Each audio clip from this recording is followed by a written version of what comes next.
ఆర్థిక మంత్రి అరుణ్ జైట్లీ రేపు ప్రవేశపెట్టబోయే బడ్జెట్ మీద సర్వత్రా ఆసక్తి నెలకొంది. ఎందుకంటే 2-3 కారణాలు ఉన్నాయి. తొలిసారిగా రైల్వే బడ్జెట్ను సాధారణ బడ్జెట్లో విలీనం చేశారు. దాదాపు 92 సంవత్సరాల తర్వాత ఈసారి బ్రిటిష్ కాలంలో ఎప్పుడో జరిగింది. ఈసారి బడ్జెట్ రైల్వే బడ్జెట్ రెండు కూడా విలీనమయ్యాయి. రెండవది డిమానిటైజేషన్ తర్వాత తొలిసారి ఆర్థిక మంత్రి అరుణ్ జైట్లీ ప్రవేశపెడుతున్నారు. సో ఈ 2 కారణాలతో ఈసారి బడ్జెట్ పై స్పెషల్ ఇంట్రెస్ట్ ఏర్పడ్డది. సో బడ్జెట్ సంబంధించిన స్పెషల్ డిస్కషన్ను ఢిల్లీ నుంచి అందిస్తున్న స్పెషల్ డిస్కషన్లో పాల్గొనేందుకు ప్రస్తుతం మనతో కాంగ్రెస్ ఎంపీ రాపోల్ ఆనంద్ భాస్కర్ ఉన్నారు. అదేవిధంగా టీఆర్ఎస్ లోక్సభ పక్ష నేత జితేందర్ రెడ్డి ఉన్నారు. బీజేపీ నుంచి బీజేపీ కోఆర్డినేటర్ రఘు ఉన్నారు. ముందుగా రాపోల్ ఆనంద్ భాస్కర్ గారు, ఈ బడ్జెట్ సంబంధించి ఫస్ట్ టైం రైల్వే బడ్జెట్లో కాకుండా రైల్వే బడ్జెట్ వేరుగా కాకుండా దీన్ని విలీనం చేశారు. దీన్ని మీ పార్టీ ఎట్లా చూస్తుంది? దీనివల్ల రైల్వే బడ్జెట్ మీద ఒత్తిళ్లు తగ్గుతాయని వాళ్ళు అంటారు కేంద్ర ప్రభుత్వం.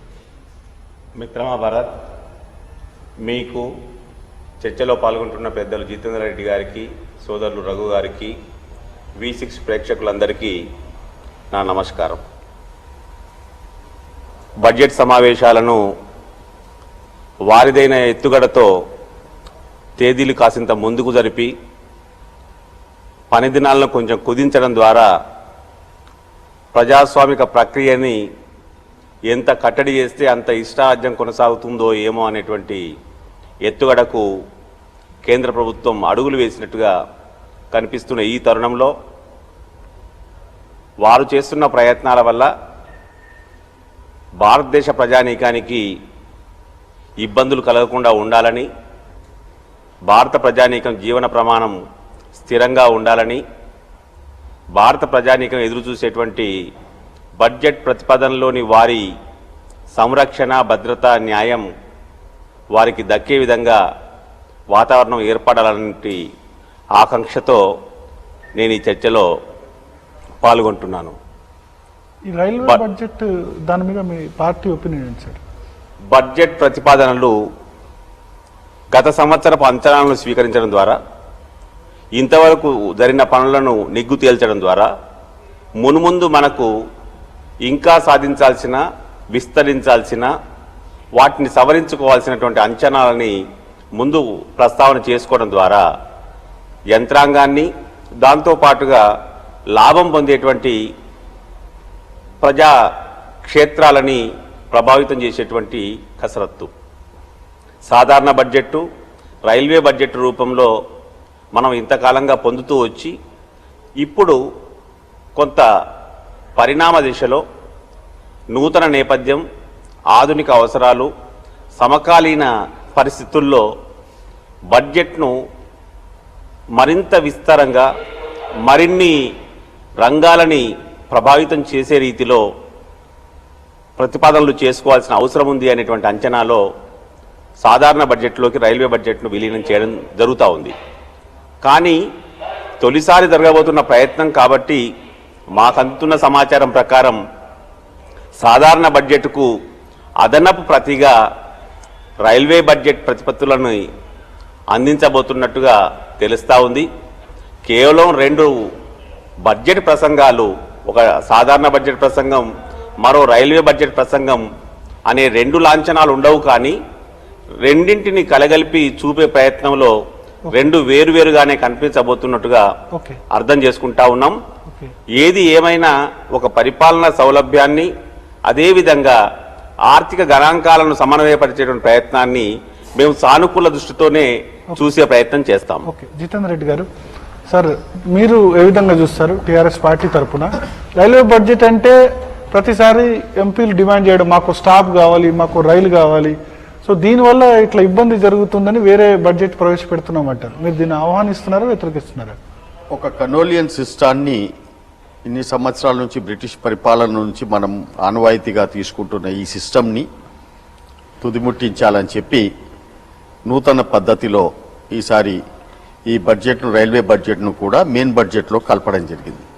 లాస్ట్ టైమే మనం చూసాము, రైల్వే మంత్రి గారు వారి బడ్జెట్ స్పీచ్లో ఇంతకుముందు ఇన్ని సంవత్సరాల ముందు ఏ విధంగా అయితే బడ్జెట్ చదివేవారో దానికి భిన్నంగా వారు మొత్తం ఖాళీ అమౌంట్ ఏదైతే ఉన్నదో వారికి ఇచ్చిన అమౌంట్ 42,500 కోట్ల రూపాయలు వారికి కేటాయించిన దానిని మొత్తం 1 ఇయర్ లోపల అంటే వారికి ఇచ్చిన సంవత్సరానికి ఇచ్చిన 42,500 కోట్లని ఏ విధంగా విస్తరించాలి, ఏ విధంగా కొత్త రైల్స్ తీసుకురావాలి, ఏ విధంగా ఫ్రేట్ కారిడార్ను ముందుకు తీసుకెళ్ళాలి, ఏ విధంగా రాజ్యాల నుంచి వచ్చే ప్రతిపాదనలు అన్నింటిని కూడా పరిశీలించి ఒక నూతనమైన అధ్యాయాన్ని వాళ్ళు కూడా మొదలు పెట్టడం జరిగింది. దాంట్లో రాష్ట్రానికి కేంద్రము 50-50 పార్ట్నర్షిప్లో అగ్రిమెంట్ చేసుకున్నారు.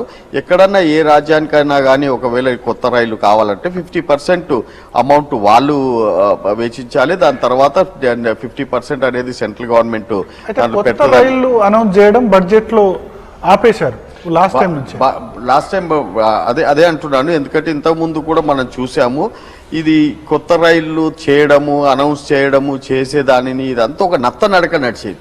ఒక ప్రాజెక్ట్ తీసుకుంటే దాదాపు 25-30 ఏళ్ళు పట్టేది సంవత్సరాలు మనం చూస్తూనే పోయాం. ఎందుకంటే నేను ఇంతకుముందే హౌస్ లో చెప్పడం జరిగింది.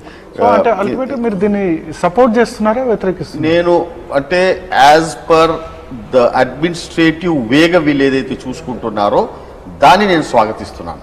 ఎందుకంటే ఇంతకు ముందు ఉన్న సిస్టమ్ని చూసుకుంటే ఎంపీలందరూ కూడా వాళ్ళందరి ప్రతిపాదనలు తీసుకొని రాజ్యం నుంచి వచ్చిన ప్రతిపాదనలు అన్నిటిని కూడా తీసుకెళ్లి ఆయన దగ్గర కూర్చొని బడ్జెట్ కంటే ముందు కూర్చొని రైళ్లు మాకు కావాలి, ఈ కోచ్ ఫ్యాక్టరీ మాకు కావాలి, ఇక్కడ జంక్షన్లు కావాలి, అది ఇది అని చెప్పి పైరవీలు అన్నిటిని కూడా చేసి వాళ్ళు పొందుపరచకపోతే అప్పటికప్పుడు వాళ్ళు నిరాశపడేవారు. కానీ ఇప్పటి ప్రక్రియ మనం చూస్తుంటే సంవత్సరం పాటు ఏ ప్రాజెక్ట్నైనా కానీ మనం సాధించుకోగలము అనేది కూడా మనకు తెలిసింది. లాస్ట్ టైం కూడా మేము ఏదైతే లాస్ట్ ఇయర్ బడ్జెట్లో కూడా చూసినప్పుడు ఎన్నోసార్లు మేము సురేష్ ప్రభు గారిని కలిసి మా ప్రతిపాదనలు పెట్టినప్పుడు దాంట్లో చాలా మటుకు మాకు ఓకే అయ్యాయి. కాబట్టి ఈ సిస్టమ్ ఏదైతే ఉన్నదో అంటే సంవత్సరం పాటు జరిగే ఈ ప్రక్రియను మేము స్వాగతిస్తున్నాము. అదే కాకుండా కొనోలియన్ సిస్టమ్ అనేది, ఎందుకంటే ఇప్పుడు రైల్వే డిపార్ట్మెంట్ అనేది ఒక సపరేట్ డిపార్ట్మెంట్ కాదు. ఎట్లయితే అగ్రికల్చర్ డిపార్ట్మెంట్, డిఫెన్స్ మినిస్ట్రీ ఉన్నదో, అదేవిధంగా హెల్త్ మినిస్ట్రీ ఉన్నదో, అదేవిధంగా రైల్వే మినిస్ట్రీ కూడా ఒక మినిస్ట్రీ. కాబట్టి ఆ మినిస్ట్రీలో వాళ్ళు ఇచ్చే అమౌంట్ మనం చూడాల్సిన అవసరం ఉన్నది. కాబట్టి ఈ కొనోలియన్ సిస్టమ్ ఏదైతే బ్రిటిష్ సిస్టాన్ని తీసేసి దీన్ని కూడా దీంట్లో పొందుపరిచినందుకు ఐ వెల్కమ్. రఘు గారు, మోడీ గవర్నమెంట్ వచ్చిన తర్వాత అన్ని తన మార్కు చూపించుకోవాలి అన్న ఉద్దేశంతో బిహేవ్ చేస్తున్నారు. ప్రణాళికా సంఘాన్ని రద్దు చేశారు, నీతి ఆయోగ్ను పెట్టారు, ఇట్లా బడ్జెట్ రద్దు చేశారు, రైల్వే బడ్జెట్ ప్రవేశపెట్టారు. సో ఒక కొత్త మార్కు చూపించుకోవాలని తప్ప దీనిలో వేరే ఉద్దేశం లేదని విమర్శించే వాళ్ళు కూడా ఉన్నారు. ఏమంటారు? అయితే సీనియర్ నాయకులు రాపోల్ గారు కానీ అన్నగారు జితేందర్ రెడ్డి గారు senior member of parliament and also టీఆర్ఎస్కి మరి నాయకులుగా ఉన్నారు, మరి స్వాగతించారు. ఇది సబ్కే సాత్ సబ్కే వికాస్ అనేటటువంటి ప్రధానమంత్రిగా నినాదం ఏదైతే ఉందో వచ్చినప్పటి నుంచి కూడా గత 2.5 సంవత్సరాల నుంచి మనం చూస్తున్నాం. ఈ యొక్క గతంలో రైల్వే బడ్జెట్ విషయం వచ్చేటప్పటికి ఇందాక అన్నగారు చెప్పారు ఏమనంటే ప్రతి ఎంపీలు వచ్చి పైరులు చేసుకోవడం, మా ఊరికి లేదా మా జిల్లాకి మా రాష్ట్రానికి అంటే మా కాన్స్టిట్యున్సీ గుండా వెళ్ళాలా రైలు విధంగా పలానా ట్రైన్ ఆపాలి లేదండి ఈ విధంగా అటువంటి లేదంటే పలానా కోచ్ ఫ్యాక్టరీ రావాలా లేదంటే సమ్ ప్రాజెక్ట్ ఏదో మాకు బాలా అనేటువంటిది పైరులు జరుగుతుండేవి. ఇంకొకటి సగం పాపం టైం అంతా కూడా ఎంపీలవి నేను గత 22 ఏళ్ళుగా 23 ఏళ్ళుగా ఢిల్లీలో చూస్తున్నాను. ఈ ఎంపీలు అందరూ పాపం సగం టైం అంతా ఈ దీనికోసమే సరిపోయేది, రైల్వే మినిస్టర్ అపాయింట్మెంట్ కోసము, రైల్వే మినిస్టర్ వెనకాల తిరగడము. సో దీనికోసం సరిపోయేది. ఢిల్లీ వస్తే పార్లమెంట్ కన్నా ఎక్కువ వీళ్ళు బయట ఈ పాపం కాన్స్టిట్యున్సీ కోసం కొత్త రైలు కోసం స్టాప్ల కోసం తిరుగుతూ ఉండేవారు. So but at the same time railway development అనేది అన్ని రాష్ట్రాల్లో ఒక విధంగా లేదు.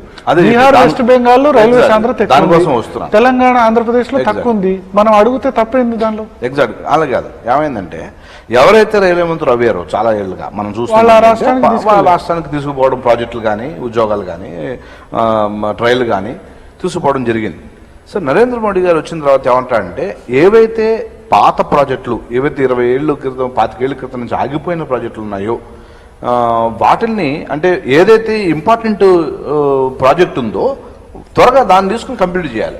ఇప్పుడు కొత్త ప్రాజెక్ట్ వచ్చినా కానీ ఎక్కడ ప్రాజెక్ట్ అవసరము, ఎక్కడ ప్రజలకి ఇబ్బంది ఉంది దాని మీద ట్రైన్స్ కానీ అదేవిధంగా ఒక మన రైలు వేళలు కానీ లేదంటే కొత్త రైళ్లు కానీ ఈ విధంగా మొత్తం వాళ్ళకి ఒకటి సెక్యూరిటీ ఎంత ఇంపార్టెంటో అదేవిధంగా ఫెసిలిటీస్ కూడా అంత ఇంపార్టెంట్. ఇవాళ బయో టాయిలెట్స్ చూసాం మనం. ఇవాళ గత 70 సంవత్సరాలుగా బ్రిటిష్ కాలంలో వాడే ట్రాకులు, బ్రిటిష్ కాలంలో వాడేటువంటి టాయిలెట్లు, ఆ విధమైనటువంటి మనం చూస్తూ వచ్చాం. దాన్ని అంతటినీ మార్చాలి. కొత్త నవీకరణ. ప్రపంచం అంతా ఇప్పుడు మన స్పీడ్ చూసుకున్నామండి. హైదరాబాద్ నుంచి ఢిల్లీ రావాలంటే చిన్నప్పటి నుంచి మొత్తానికి మీరైతే బీజేపీ అయితే ఖచ్చితంగా సమర్థించుకుంటోంది రైల్వే బడ్జెట్ ను ప్రవేశపెట్టడం మంచిదే. దానివల్ల రాష్ట్రాల నుంచి డిమాండ్స్, ఏ రాష్ట్రానికి చెందిన వాళ్ళు రైల్వే మంత్రి ఉంటే వాళ్లే ఆ రాష్ట్రాన్ని తీసుకుపోవడం, ఇటువంటివన్నీ తగ్గుతాయని చెప్తున్నారు. నెక్స్ట్ మన రాష్ట్రానికి ఏం రాబోతోంది ఈ బడ్జెట్ లో? అరుణ్ జైట్లీ రేపు ప్రవేశపెట్టబోయే బడ్జెట్ లో ఏం రాబోతున్నాయి రాష్ట్రానికి? ఈ అంశంపై ఇప్పుడు చర్చిద్దాం. ఆనంద్ భాస్కర్ గారు, ఈసారి బడ్జెట్ లో ముఖ్యంగా రాష్ట్రానికి ఏం రావచ్చు? విభజన చట్టంలో చాలా హామీలు ఉన్నాయి, ఇంకా అమలు చేయాల్సిన ఉన్నాయి. మీ అంచనా ఏంటి? మిత్రమా భరత్, భారత పార్లమెంటు ఉభయ సభల సంయుక్త సమావేశం ద్వారా రాష్ట్రపతి దేశ ప్రజలందరికీ అందించిన సందేశం, ఆ తర్వాత కొద్ది నిమిషాల్లోనే కేంద్ర ఆర్థిక మంత్రి అందుబాటులో ఉన్న ఆర్థిక అంచనాలను ఆర్థిక సర్వే రూపంలో ప్రస్తావన చేసిన ఈ నేపథ్యంలో రేపు ఉదయం 11 గంటలకు కేంద్ర ఆర్థిక మంత్రి ప్రతిపాదించే బడ్జెట్ ప్రతిపాదనల వైపు చైతన్యవంతులైనటువంటి దేశ ప్రజల దృష్టి ఉన్నది. అంటే స్పెసిఫిక్ గా మన రాష్ట్రానికి సంబంధించి తెలంగాణ మిత్రమా భరత్, ఈ దశలో ఆర్థిక సర్వేలో ప్రస్తావించినటువంటి మూలమైన ప్రస్తావనలు 6వ అధ్యాయం నుంచి 9వ అధ్యాయం వరకు ఉంది. అందులో రాష్ట్రాలలో సంపద స్థిరీకరణ, సంపద వ్యాప్తి, సంపద వృద్ధి, దానికి ఎదురవుతున్నటువంటి కష్టాలు, ఆ కష్టాలను తీర్చడంలో కేంద్ర ప్రభుత్వం యొక్క పాత్ర చాలా ప్రత్యక్షంగా సూటిగా ఆర్థిక సర్వే ద్వారా కేంద్ర ప్రభుత్వం చేతులెత్తేసింది. రాష్ట్రాలకు 14వ ఆర్థిక సంఘం చేసినటువంటి సూచన ప్రకారంగా వెళ్లాల్సిన నిధులు వెళ్తుంటాయి. కానీ అది కాకుండా సంక్షేమ విస్తరణ కోసం, అభివృద్ధి విస్తరణ కోసం, సంపద స్థిరీకరణ కోసం, సంపద వృద్ధి కోసం కేంద్రం నుంచి రాష్ట్రాలకు అందేదేమీ ఉండబోదు అనేటువంటి సంకేతం. ఎటువంటి సహాయం చేయమని చెప్పారా? అట్లా ఆ రకమైనటువంటి సంకేతాలు, దాని ద్వారా కేంద్ర ప్రభుత్వ లక్ష్యాలు భావదారిద్ర్యానికి సంకేతాలుగా మారిపోయాయి. ఈ దిశలో దీనిలో ఇక్కడ ఒక క్వశ్చన్, విభజన చట్టం సంబంధించి ఫస్ట్ బడ్జెట్ లో హార్టికల్చర్ యూనివర్సిటీ ఏర్పాటు చేస్తామని చెప్పారు. ఇంకా కొన్ని హామీలు ఉన్నాయి. మీరు విభజన చట్టం రూపొందించింది మీరే. ఆ హామీల గురించి ఏమన్నా ప్రస్తావన వచ్చే అవకాశం ఉందా ఇటువంటి స్కీమ్స్ రాకపోయినా? మిత్రమా భరత్, ఉమ్మడి ఆంధ్రప్రదేశ్ రాష్ట్ర విభజన అనంతరం మిగులు బడ్జెట్తో తెలంగాణ ఆవిర్భవించింది. తన లక్ష్యాలను తాను సిద్ధం చేసుకోవడం ద్వారా కొత్తగా ఏర్పడినటువంటి తెలంగాణ ప్రభుత్వం తన దారిలో తాను అడుగులు వేస్తూ వెళ్తా ఉంది. మిగులు బడ్జెట్ లేకుండా నష్టాలతో, కొరతతో విభాజిత ఆంధ్రప్రదేశ్ రాష్ట్రం ఏర్పడింది. ఈ దిశలో కేంద్ర ప్రభుత్వం నుంచి ప్రాథమికంగా ఉన్నటువంటి పన్నులలో రాయితీ ఇచ్చేటువంటి మొదటి సంకల్పాన్నే వారు ఆమోదించలేదు. అంతేకాకుండా మిగతా వనరుల విస్తరణలో కేంద్ర ప్రభుత్వం విభాజిత ఆంధ్రప్రదేశ్ నుంచి వస్తున్నటువంటి ఒత్తిడిని ముక్కలు ముక్కలుగా చిన్న చిన్న కోరికలు తీర్చేటువంటి పద్ధతిలో చేస్తుంది తప్ప ఒక సమగ్రమైన స్వరూపంలో వారికి ఒక భావోద్వేగ అంశంగా మారినటువంటి ప్రత్యేక హోదా ప్రస్తావనని వారు ఏ రకంగా స్వీకరించడం లేదు. తెలంగాణ విషయంలో జలవనరుల వినియోగం కానివ్వండి, నిధుల అదనపు స్థిరీకరణ కోసం కానివ్వండి, దాని ద్వారా ఉన్నటువంటి అభివృద్ధి కార్యక్రమాలను చేపట్టుకోవడం కోసం కానివ్వండి, సంక్షేమానికి అందించాల్సినటువంటి నిధులే కానివ్వండి, వెనుకబడిన ప్రాంతాల అభివృద్ధి కోసం అందించాల్సిన నిధులే కానివ్వండి, ఈ రీతిలో అనేక రూపాల్లో తెలంగాణ ప్రభుత్వానికి అందాల్సినటువంటి, తెలంగాణ ప్రజలకు అందాల్సినటువంటి నిధులు కూడా అందకుండా పోయినటువంటి ఈ దశలో ఆర్థిక సర్వే ద్వారా అందిన సంకేతమే ఇక నుంచి కేంద్రం నుంచి ఆశపడకండి, నిధుల స్థిరీకరణ కోసం రాష్ట్రాలు వారి పరిధిలోనే వారి వనరులను చూసుకోవాలి అనేటువంటి ఒక హెచ్చరిక అనేటువంటిది ఇది ప్రమాదకరమైన సంకేతంగా ఇది తెలంగాణకు, విభాజిత ఆంధ్రప్రదేశ్కు, మిగతా రాష్ట్రాలకు కూడా దుఃఖం కలిగించేటువంటి అంశంగా నేను అంచనా వేస్తా ఉన్నాను. జితేందర్ రెడ్డి గారు, మీరు విభజన చట్టంలో ఇంకా చాలా హామీలు నెరవేర్చాల్సి ఉంది. దాని గురించి ఏమన్నా రేపు ప్రకటన వచ్చే అవకాశం ఉందా? అంటే ఎగ్జాంపుల్ రైల్వే కోచ్ ఫ్యాక్టరీ, బయ్యారంలో స్టీల్ ఫ్యాక్టరీ. ఇంతకుముందు మీకు ఎక్స్ప్లెయిన్ చేసినట్లు భరత్ గారు, రేపు వచ్చే బడ్జెట్లో మాకు తెలిసినంత వరకు అటువంటి డిసిషన్స్ మాత్రం అటువంటి ప్రకటనలు కానీ ఏమి రావు అనేది మాకు అర్థమైపోయింది. ఎందుకంటే లాస్ట్ టైం ఉన్న సిస్టాన్ని ఈసారి మారుస్తారనేది ఒక న్యూ టైప్ ఆఫ్ బడ్జెట్ ప్రణాళిక చేస్తారనేది వాళ్ళు ఆల్రెడీ ఒక సంకేతాలు మనకు పంపించడం జరిగింది. ఎందుకంటే ఇంతకుముందు బడ్జెట్లో ఎయిమ్స్ ఇస్తాము, ఐఐఎం ఇస్తాము, లేకపోతే మీకు రైల్వే ట్రాక్స్ ఇస్తాము, మీకు కోచ్ ఫ్యాక్టరీ ఇస్తాము అని చెప్పి ఏ విధంగా అయితే వారు ప్రకటించేవారో ఆ విధంగా చెయ్యము అనే దాని ఒక స్పష్టీకరణ మనకు అందరూ అర్థమైపోతుంది. Amounts will be distributed among the 14 major ministries. Agriculture చేస్తారు, ఇండస్ట్రీస్ చేస్తారు, రైల్వేకి చేస్తారు, డిఫెన్స్కి చేస్తారు. దాంట్లో నుంచి మనము రాబట్టుకునే, అంటే దీంట్లో కూడా భాస్కర్ గారు చెప్పినట్టు ఒక కరెక్ట్ పాయింట్ ఉన్నది. వారు ఏమన్నారంటే మీ డెవల్యూషన్ ఏదైతే ఉన్నదో 14% డెవల్యూషన్ మేము ఏదైతే ఇస్తున్నామో ఆ డెవల్యూషన్ మేము మీకు అందజేస్తాము. తర్వాత సెంట్రల్లీ స్పాన్సర్డ్ స్కీమ్స్ ఏవైతే ఉన్నాయో దానికి మేము తప్పకుండా అమౌంట్ను పంపిస్తాము, బట్ త్రూ ద మినిస్ట్రీస్ మేము దానిని పంపిస్తాము. కాబట్టి దాన్ని మీరు తీసుకోవాల్సిన అవసరం ఉన్నది. స్టేట్ రీఆర్గనైజేషన్ యాక్ట్ లో ఏదైతే పొందుపరిచారో అవిటిని కూడా తప్పకుండా మేము అమలు చేస్తాము, but that should though come through the ministries. For example మాకు ఎయిమ్స్ స్టేట్ రీఆర్గనైజేషన్ ఎయిమ్స్ రాసి ఉన్నది, ఇస్తామని చెప్పారు. కాబట్టి we have to go and pursue the matter with the health ministry and show them the viability. Correct అని అంటారా? అంటే ఇంతకు ముందు బడ్జెట్ లో ఎయిమ్స్లు, కొత్త ఎయిమ్స్లు కానీ, ఐఐటీస్ కానీ, ఐఎమ్స్ కానీ బడ్జెట్ లో అనౌన్స్ చేసేవాళ్ళు. ఇప్పుడు అనౌన్స్మెంట్ ఆపేయడం కరెక్టా? ఒకవేళ నేను మీకు అదే చెప్తున్నాను, ఒకవేళ వాళ్ళ ఈ ప్రక్రియ అడ్మినిస్ట్రేటివ్ గా ఒకవేళ నిజంగా కూడా వాళ్ళు ప్రాపర్ గా అన్ని రాజ్యాలను సరిగ్గా చూసుకొని అక్కడ ఎక్కడ కూడా వాళ్ళు విభేదాలు అనే దాని లేకుండా ఒకవేళ నిజంగా కూడా అడ్మినిస్ట్రేటివ్ వేగా వాళ్ళు తీసుకెళ్తే this budget what I prefer is a proper budget. ఇంకోటి ఏంటంటే మేము కూడా తెలంగాణ రాష్ట్రంలో ఎయిమ్స్ కానీ ఐఐఎం కానీ ఎట్లా సాధించింది మీ దగ్గర మార్గం ఏంటి? అదే చెప్తున్నాను కదా, స్టేట్ రీఆర్గనైజేషన్ యాక్ట్ లో ఏదైతే ఉన్నదో దాని ప్రకారంగా మాకు రావాల్సిన ఎయిమ్స్ ను 100% మేము పరిశీలించుకుంటాం, దాన్ని తీసుకుంటాం. ఆల్రెడీ ప్రపోజల్స్ కూడా నడుస్తున్నాయి. అదేవిధంగా హార్టికల్చర్ యూనివర్సిటీ కూడా ఆల్రెడీ మేము ల్యాండ్ చూపించడం జరిగింది, దానికి కూడా మేము అమౌంట్ శాంక్షన్ చేయించుకుంటాం. ఐఐఎంకి ఏదైతే ఉన్నదో దానికి కూడా, అంటే ఇంతకుముందు మేము ఏదైతే ఉన్నారో ప్రతిదానికి ప్రధానమంత్రి గారి దగ్గరికి పోయో లేకపోతే ఆర్థిక మంత్రి దగ్గరికి పోయో వాళ్ళని అందరిని అడిగి ఇవన్నిటి కూడా శాంక్షన్ చేసుకోవాల్సిన అవసరం ఉంటుండే.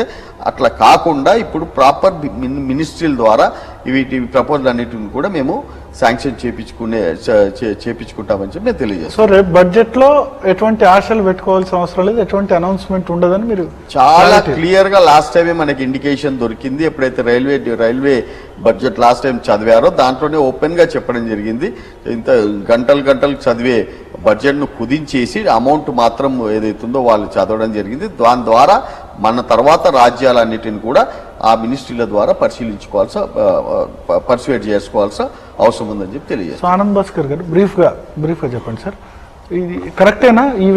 ఈ ఐఐఎంస్ కానీ ఐఐటీస్ కానీ మీ టైంలో బడ్జెట్లో అనౌన్స్ చేసేవాళ్ళు. హార్టికల్చర్ యూనివర్సిటీ కూడా తెలంగాణకు బడ్జెట్లోనే అనౌన్స్ చేశారు 2014 ఫస్ట్ బడ్జెట్ ప్రవేశపెట్టినప్పుడు. సో ఆ సిస్టమ్ను మార్చడం కరెక్టేనా? మిత్రమా భరత్, ఇప్పటి లక్షణం ఏమిటంటే కాకులను కొట్టి గద్దలను మేపడం. ఇప్పుడు బడితే ఇవ్వందో బర్రెవాడిది. బలమున్నటువంటి వాడు మాత్రమే, బలమున్న రాష్ట్రం మాత్రమే సాధించుకోగలిగినటువంటి వారు తీసుకొచ్చేటువంటి అప్పటి కేంద్ర ప్రభుత్వానికి ఉన్న అవసరాల మేరకు తీసుకొచ్చేటువంటి ఒత్తిళ్ల ద్వారా మాత్రమే వారికి ఉన్నటువంటి పనులను తీర్చుకోగలిగినటువంటి వాతావరణం ఇప్పటికే గత ఏడాది నుంచి గమనించడం జరుగుతూ ఉంది. దానిని ఇప్పుడు వారు విధానబద్ధం చేస్తూ ఉన్నారు. ఈ రీతిలో చేయడం ద్వారా బలహీన రాష్ట్రాలు సంఖ్యాబలం, పార్లమెంటులో ఒత్తిళ్లకు, దారి మళ్లింపులకు సంఖ్యాబలం తక్కువగా ఉన్నటువంటి రాష్ట్రాలకు మునుముందు చిక్కులు పెరగబోతున్నాయి అన్నది. అంతేకాకుండా ఈ రీతిలో తెలంగాణ లాంటి రాష్ట్రాలకు కూడా నష్టం జరగబోతున్నది అనేది నా బాధ. ఓకే, సో మొత్తానికి ఖచ్చితంగా ఈ సిస్టమ్ మార్పును మీద మిశ్రమ అభిప్రాయం అయితే ఖచ్చితంగా వ్యక్తమవుతుంది. జితేందర్ రెడ్డి గారు, డిమానిటేషన్ వల్ల ఆర్థిక వ్యవస్థ చాలా దెబ్బతింది, చాలా మంది ఉద్యోగాలు కూడా కోల్పోయారు.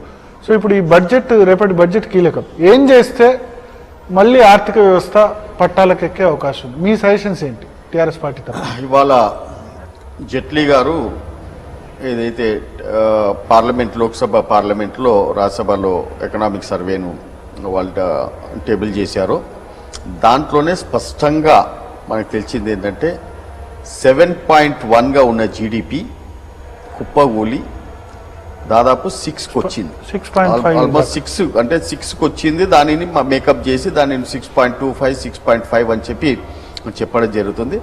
దాని ద్వారా చాలా పరిశ్రమలన్నిటి కూడా నష్టపోవడం జరిగింది.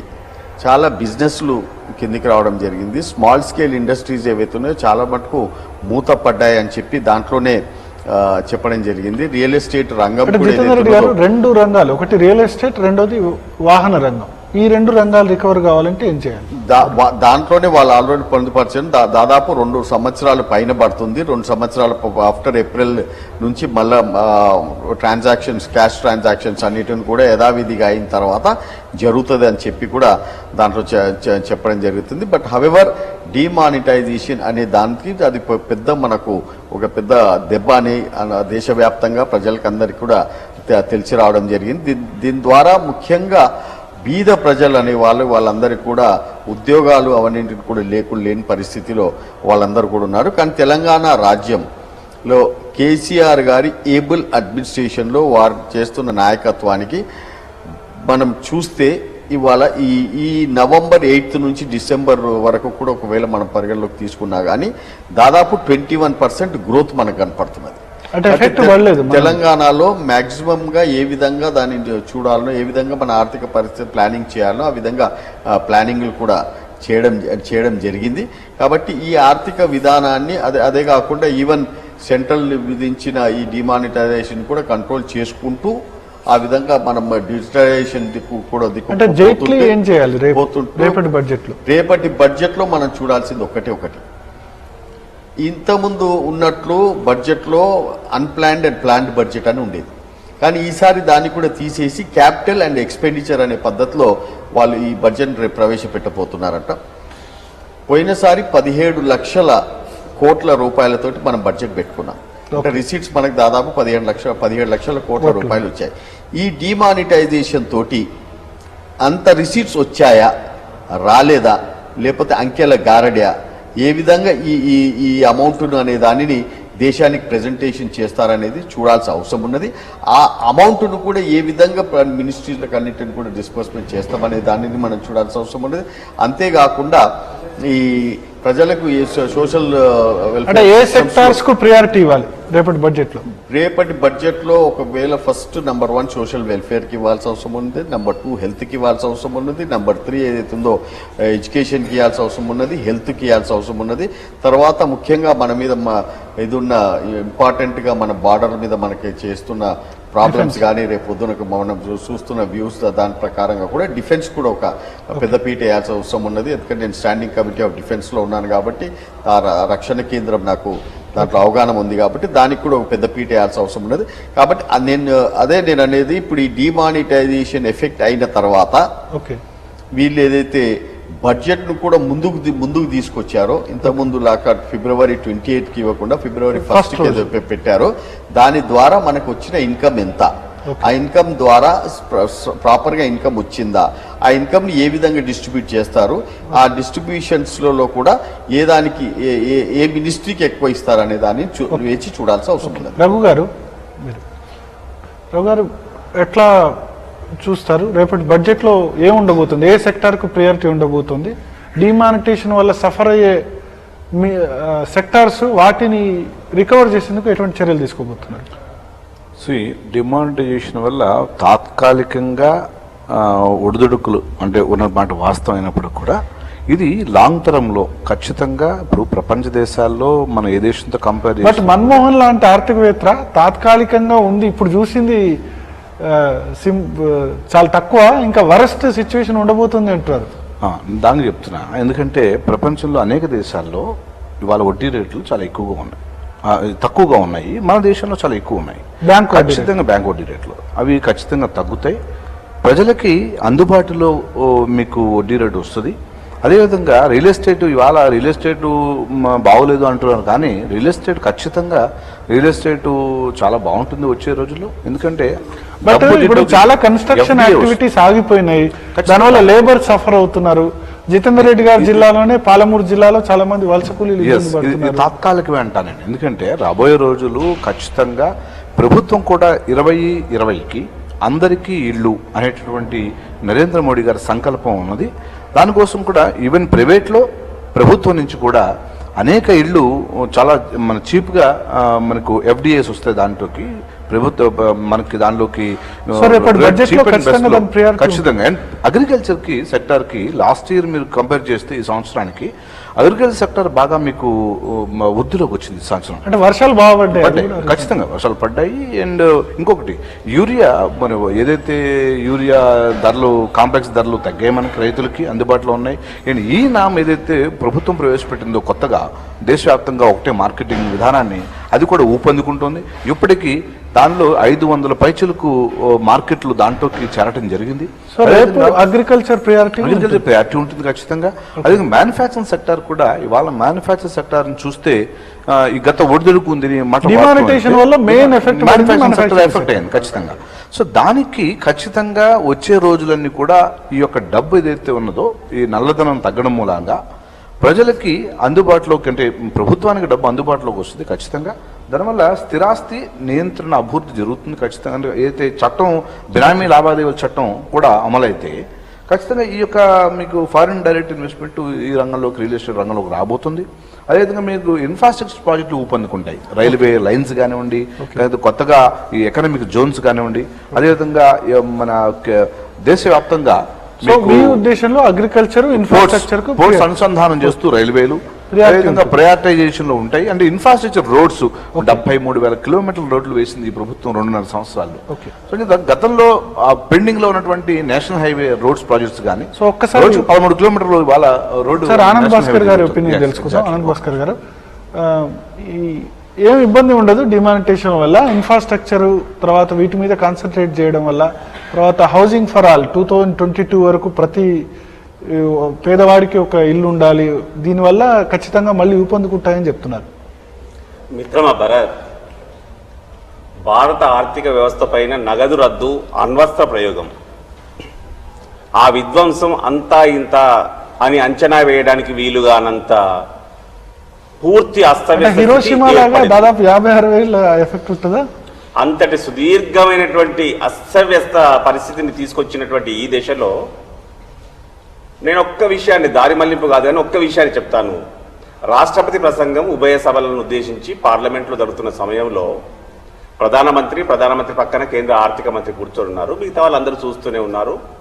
నేను సభలోనే కూర్చొని ఉన్నాను. నేను ప్రత్యక్షంగా చూసినటువంటిది వివిధ అంశాలు, ముఖ్యంగా ఈ నగదు రద్దు తదితర అంశాలని రాష్ట్రపతి తన ప్రసంగంలో ప్రస్తావన చేస్తున్నప్పుడు ప్రధానమంత్రి స్వయంగా ఆ బల్లలను విపరీతంగా తనకు శక్తికి మించి కూడా బల్లలను చరుస్తున్న సమయంలో పక్కనే కూర్చున్న కేంద్ర ఆర్థిక మంత్రి చేతులైతే ముడుచుకొని కూర్చొని ఉన్నాడు తప్ప తను కూడా అదే ఆనందాన్ని వ్యక్తం చేసే ప్రయత్నం చేయలేదు. ఇంత అస్తవ్యస్తంగా ఉంది. ఇంతకంటే ఇంకా వేరే ఉదాహరణ బహుశా మీకు ఇప్పటికిప్పుడు కనిపిస్తుందని నేను అనుకోను. నేను వస్తున్నాను మిత్రమా భరత్. నగదు రద్దు ఎలుకలను పట్టలేక ఇల్లు కాలబెట్టినటువంటి పరిస్థితి. భారతదేశ ఆర్థిక వ్యవస్థ యొక్క రూపురేఖ విలాసాలన్నింటినీ కూడా విలయంగా మార్చినటువంటి, కొండను తవ్వారు, కనీసం ఎలుకైనా దొరుకుతుంది కావచ్చు అనుకున్నాం, ఎలుక కూడా దొరకలేదు. ఈ నేపథ్యంలో ఇప్పుడు దారి మళ్లింపు, నకిలీ నగదు పైన కొంత దారి జరుగుతుంది కావచ్చు అనేటువంటి అంచనా ఉండింది. అది కాకుండా మొత్తంగా వచ్చినటువంటి 15,44,000 కోట్ల రూపాయల నగదులో 15 లక్షలు రిజర్వ్ బ్యాంకు, జాతీయ బ్యాంకులు, మిగతా అన్ని బ్యాంకుల్లోకి వచ్చి చేరిన ఈ నేపథ్యంలో చెప్పుకోవడానికి ఏమీ లేకుండా ఇవాళ తాజాగా ఆర్థిక సర్వే అనంతరం భారతదేశ ముఖ్య ఆర్థిక సలహాదారు ఏం చెప్తున్నారయ్యానంటే, రాగల ఏప్రిల్ లోపు నగదు కష్టాలు తీరబోవడం లేదు. దీని ద్వారా ఏమిటి? భారతదేశం సగానికి సగం అసంఘటిత రంగం, భారతదేశంలో సగానికి పైబడి ఉద్యోగాలు, ఉపాధి ఆధారాలు లెక్కపత్రం లేనటువంటి జీవితం. అంతేకాకుండా అతి సహజమైనటువంటి సంప్రదాయ పద్ధతుల్లో ఉన్న నగదుతో జీవించుకునేటువంటి లక్షణాన్ని స్థిరం చేసుకొని సో కోరికలు ఇప్పట్లో- పెంచుకోకుండా తిరుగుతున్నటువంటి ఇప్పట్లో అయితే ఖచ్చితంగా ఇది స్థిరపడదు అని దీని ప్రభావం మున్ముందు మరింత లోతుగా ప్రతి వ్యక్తికి ఇప్పుడు అనుభవంలోకి తక్షణ అవసరాల మేరకు వచ్చింది. కానీ తర్వాత జీవిస్తున్న క్రమంలో అనేక కోణాల్లో అనేక అవసరాలు ఏర్పడుతుంటాయి. అప్పుడు ఏర్పడేటువంటి వెలితి కొరత అనేటువంటిది మన భారతదేశ ఆర్థిక మూలాలను, అంతేకాకుండా భారతదేశ ఆర్థిక వ్యవస్థ పట్ల ప్రపంచవ్యాప్త నిపుణుల యొక్క అంచనాలను, సంస్థల యొక్క అంచనాలను తలకిందులు చేసే ప్రమాదం ఏర్పడింది. ఇప్పటికే 1,30,30,000 కోట్ల రూపాయల నష్టం నగదు రద్దు మూలంగా ఏర్పడమే కాకుండా 1% జాతీయ ఉత్పత్తి, జాతీయ సంపదలోని ఉత్పత్తి ఎదుగుదల తగ్గడం మూలంగా 1,50,000 కోట్ల రూపాయల నష్టం, అంటే నికరంగా దాదాపు ఇప్పటికే 3 లక్షల కోట్ల రూపాయల నష్టాన్ని తెచ్చిపెట్టారు. దీని ప్రభావం ముందు చాలా భారంగా పడబోతున్నది అనేది నా బాధ. ఆనంద్ భాస్కర్ గారు, బడ్జెట్ అంటే మనందరికేమో కానీ మధ్యతరగతి జీవికైతే గుర్తుకొచ్చేది income tax limit. So income tax లిమిట్ను పెంచాల్సిన అవసరం ఉందా? పెంచితే ఎంత వరకు పెంచాల్సి? మిత్రమా భరత్, 2014 ఎన్నికల కన్నా ముందు కేంద్ర ఆర్థిక మంత్రిగా మారబోతున్నటువంటి అరుణ్ జైట్లీ గారు భారతీయ జనతా పార్టీ అభ్యర్థిగా అమృత్సర్లో పోటీ చేస్తున్న సమయంలో వారు చేసినటువంటి డిమాండ్ను మాత్రమే నేను గుర్తు చేస్తా ఉన్నాను. భారతదేశ ఆదాయ వ్యయ పరిమితి పరిస్థితులను, అదేవిధంగా సంపద సమకూరుతున్నటువంటి తీరును, సంపద ద్వారా వస్తున్న పన్ను భారాన్ని తప్పించుకోవాల్సిన పరిస్థితులను, వీటన్నింటినీ కూడా పరిగణలోకి తీసుకొని కనీసం 5 లక్షల పరిమితితో మినహాయింపు ఇవ్వాలి అనేటువంటి అరుణ్ జైట్లీ గారి ఆనాటి విన్నపమే తిరిగి వారికి విన్నపంగా ప్రస్తుతం వారి ముందు ఉంది అనేటువంటి వాస్తవాన్ని వారు స్వీకరిస్తే భారతదేశ ప్రజలు 2.5 lakhs ఉంది, ఒక్కసారిగా డబుల్ చేయడం సాధ్యం అంటారా? మిత్రమా, 2 లక్షల పరిధిలో ఉన్నటువంటి అప్పటి పరిమితిని అరుణ్ జైట్లీ గారు 5 లక్షలు చేయాలని ఆనాడే అభ్యర్థి రూపంలో చేశారు. ఈనాడు కేంద్ర ఆర్థిక మంత్రిగా అనుభవం గడించాడు ఆయన. అధికారంలోకి రాకముందో మాట, వచ్చిన తర్వాత మాట. ఇంకో ఏడాది తర్వాత ఎన్నికల బడ్జెట్ అవుతుంది, తర్వాత వాళ్ళు దిగిపోవాల్సిన పరిస్థితి వస్తుంది. ఈ లోపుగా కనీసం చెప్పిన మాటనే నిలుపుకోమనండి. ఆ స్వర్ణ దేవాలయం అమృత్సర్ సాక్షిగా చేసినటువంటి డిమాండ్ కాపాడుకోమని చెప్పండి. లిమిట్ పెంచితే గవర్నమెంట్ ఆదాయం ఎట్లా? మిత్రమా భరత్, అది అభ్యర్థిగా ఉన్న అరుణ్ జైట్లీ, ఆర్థిక మంత్రిగా ఉన్నటువంటి అరుణ్ జైట్లీకి వీరిద్దరికి మధ్య జరిగేటువంటి సంఘర్షణ అండి. అంటే మీరైనా వాళ్ళైనా ఎవరైనా అధికారంలోకి రాకముందు అలానే చెప్తారు, వచ్చిన తర్వాత అది నెరవేరుస్తారా? నెరవేర్చడం అనేటువంటిది ఒక బాధ్యతాయుతమైనటువంటి వాగ్దానం ఉండాలి. కవ్వింపు, దారి మళ్లింపు, ఒక ఎత్తుగడలతో, అభూత కల్పనలతో భ్రమలు కల్పించడం ద్వారా చేస్తే ఎటువంటి పెను ఉత్పాతం ఏర్పడుతుందో కనీసం అమృత్సర్ సాక్షిగా చేసిన డిమాండ్ ఆర్థిక మంత్రిగా తను నెరవేర్చలేకపోతున్నటువంటి పరిస్థితిని వారు పరిగణలోకి తీసుకుంటే మంచిది. అంతేకాకుండా ఉద్యోగ వర్గాలని, ఉపాధి వర్గాలను తీసుకుంటే ఉద్యోగ వర్గాల్లో అతి దిగువ శ్రేణి 4వ తరగతి ఉద్యోగి యొక్క పరిమితి కూడా ఈనాడు తాను ఇస్తున్నటువంటి మినహాయింపు దాటి పన్ను చెల్లించుకునేటువంటి పరిస్థితికి వస్తే అంత సంపద నిల్వ ఉండడం లేదు. అంతేకాకుండా ఈనాడు ఈ నగదు రద్దును డిజిటల్ ట్రాన్సాక్షన్ రూపంలోకి, దాని ద్వారా కంప్యూటర్ల ద్వారా మాత్రమే, కార్డుల ద్వారా మాత్రమే, స్వైపింగ్ మిషన్ల ద్వారా మాత్రమే మేము చేయబోతున్నాం అని చెప్పడం ద్వారా నగదు వలన ఉన్నటువంటి సౌలభ్యాన్ని హరించడమే కాకుండా 1000 రూపాయలు ఖర్చు చేయాలంటే ఆ 1000లోంచి 30 రూపాయలు, 24 నుంచి 30 రూపాయలు సగటు పౌరుడు ఏ బహుళజాతి సంస్థకు చెల్లించుకోవాల్సినటువంటి పన్ను చెల్లించకుండానే పన్ను కన్నా పెను భారాన్ని భరించాల్సిన దుర్భర పరిస్థితి తీసుకొచ్చి పెట్టిన ఈ దశలో ఆ రకమైనటువంటి విప్లవాత్మక మార్పులకు నాంది పలకాలనేటువంటిది మాత్రం నా విన్నపం. ఓకే, జితేందర్ రెడ్డి గారు, మీ పార్టీ ఒపీనియన్ ఏంటి ఇన్కమ్ ట్యాక్స్ లిమిట్ విషయంలో? మా పార్టీ కూడా చెప్పిన మాట తప్పక నెరవేరుస్తా అనేది మీరు అందరు కూడా చూస్తున్నారు. ఇవాళ కేసీఆర్ గారు శ్రీ రామదాస్ గారు ప్రాజెక్ట్ అనేది ఖమ్మంలో ఇవాళ ప్రజలకు అంకితం చేసే దాని పట్లనే మీకు అందరికి తెలుస్తుంది. 12 నెలలో ఇస్తా అన్న ప్రాజెక్టును 11 నెలలోనే ప్రజలకు ఇవ్వడం, 60,000 ఎకరాలు సాగయ్యే విధంగా వాళ్ళు చేస్తున్న దానిని అసలు చరిత్రలోనే ఇప్పటిదాకా ఎవరు చేయని దానిని మాట ఇచ్చిన మాటను నిలబెట్టుకునే పద్ధతిలో ఇవాళ కేసీఆర్ నాయకత్వంలో టీఆర్ఎస్ పార్టీ నడుస్తుంది. మేమందరం కూడా కోరేది ఏంటంటే భాస్కర్ గారు చెప్పినట్టు ఇంతకుముందు బీజేపీ గారు ఇచ్చిన వాగ్దానం, ఎందుకంటే అది 4th క్లాస్ ఎంప్లాయీస్కు కూడా సంబంధించిన విషయము. వారి నుంచి 2.5 లక్షల నుంచి 5 లక్షలు డబల్ చేస్తే ఏంటి అని చెప్పి మీరు అంటున్నారు. ఎమ్మెల్యేల జీతం ఇంతకుముందు 1,50,000 ఉంటే ₹1,00,000 ఉంటే 3 లక్షలు చేయడం జరిగింది.